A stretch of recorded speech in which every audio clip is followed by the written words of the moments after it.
आप देख रहे हैं इंडिया न्यूज का डिजिटल प्लेटफॉर्म। आपके साथ मैं रचना बंसल। टीवी अभिनेत्री वैशाली ठक्कर का यूं चले जाना न सिर्फ टीवी इंडस्ट्री को बल्कि उनके फैंस को, उनके फॉलोअर्स को बहुत बड़ा झटका देकर गए हैं। और वैशाली ठक्कर के जाने के बाद से इन्वेस्टिगेशन बहुत तेजी से आगे बढ़ रही है। अलग अलग तरह के एंगल इस केस में अब तक निकलकर सामने आए हैं। वो आखिरी शब्द वैशाली ठक्कर के जो उनकी डायरी में लिखे हुए थे, वो हमने आपको शुरुआत से लेकर अब तक एक एक पन्ना और एक एक शब्द दिखाए हैं, लेकिन उसमें एक नाम था मितेश। वो अपने माता पिता से कह रही हैं कि मम्मी पापा मैं आपको बहुत प्यार करती हूँ। राहुल जो कि पड़ोसी है, जिस पर आरोप है प्रताड़ना का, राहुल और उसकी वाइफ दिशा को आप सजा दिलाइएगा, लेकिन मितेश से मेरा सॉरी कहिएगा। ये मितेश है कौन? क्यों वो सॉरी मांग रही थी? ऐसी क्या गलती वैशाली ठक्कर को लग रहा था कि वो कर रही हैं और मितेश के साथ गलत हो रहा है? वो उन आखिरी शब्दों को ही दिखाते हुए, समझाते हुए आप तक हम ये पूरी कहानी पहुंचाते हैं।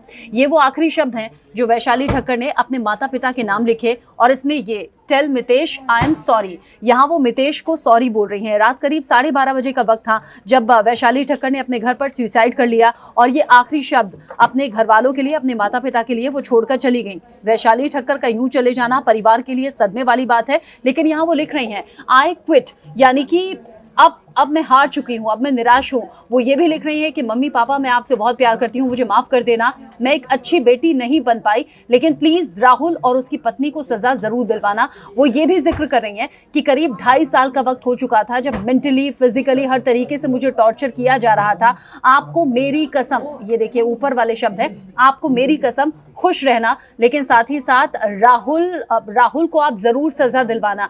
ये आखिरी शब्द अब माता पिता के साथ रह गए हैं। वो अपनी कसम देकर खुश रहने की बात भी कर गई हैं, लेकिन माता पिता के लिए ये बहुत आसान नहीं होगा।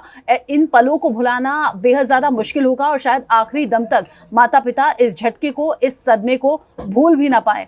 वो बता रही हैं कि क्या कुछ प्रॉब्लम्स रहीं। साथ ही ऐसा नहीं है कि वैशाली हमेशा परेशान ही रहती थी। ये कुछ और पन्ने हैं जो दिखा देती हूँ आपको।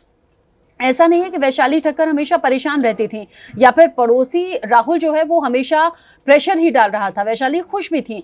ये जिस दिन सुसाइड किया है उससे ठीक एक दिन पहले, यानी कि रात के वक्त, वो विकास सेठी अपने दोस्त से मुंबई में बात कर रही थी और उनकी पत्नी जानवी को ये बता रही थी कि शादी अब नज़दीक आ रही है, शादी की शॉपिंग के लिए जाना है और वो जल्द ही मुंबई आएंगी और मुंबई आकर वो उन्हीं के साथ शादी की शॉपिंग करने के लिए जाएंगी भी।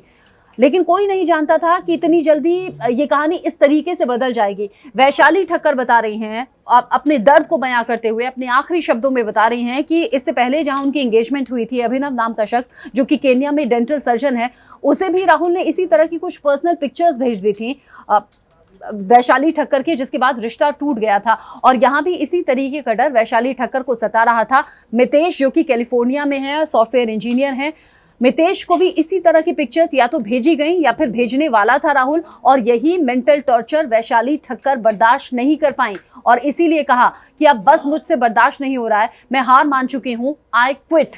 ये आखिरी शब्द कहकर वैशाली ठक्कर ने कमरे में लगे हुए पंखे से लटक कर खुदकुशी कर ली। और वैशाली ठक्कर का चले जाना सभी के लिए सदमा है, सभी के लिए झटका है। मितेश को सॉरी बोल गई हैं, मम्मी पापा को सॉरी बोलते हुए ये कह गई हैं कि मैं अच्छी बेटी नहीं बन पाई। शायद हो सकता था थोड़ी हिम्मत दिखाती तो इस परेशानी से वैशाली निकल जाती। अभी वैशाली जा चुकी हैं, इन्वेस्टिगेशन चल रही है।